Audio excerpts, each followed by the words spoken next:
be exciting for any Apple user.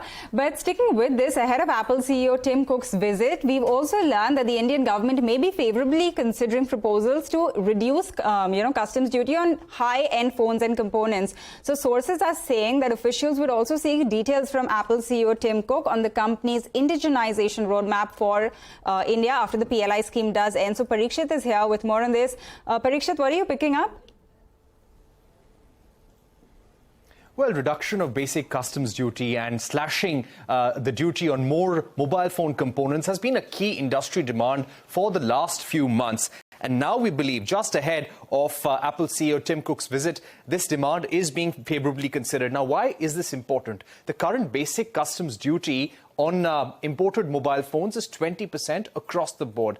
The industry believes that this is leading to smuggling.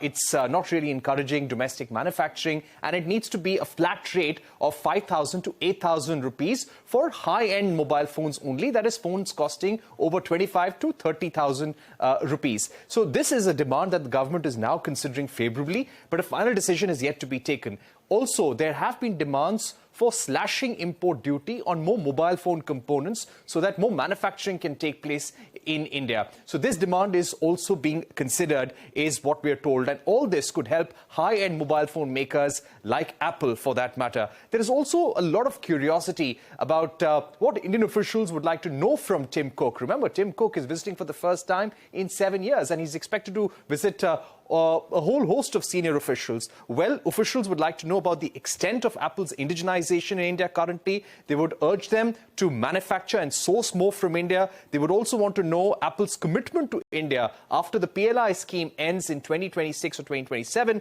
And they would urge Apple to manufacture 14 Pro, 14 Pro Max. And they would also want to know what is really stopping Apple from moving iPad production to India. All right, India wants those productions to come here and be more indigenized. Thanks so much, Parikshit. With that, completely out of time on Business Lunch, but Cap Radar comes up next. Stay tuned.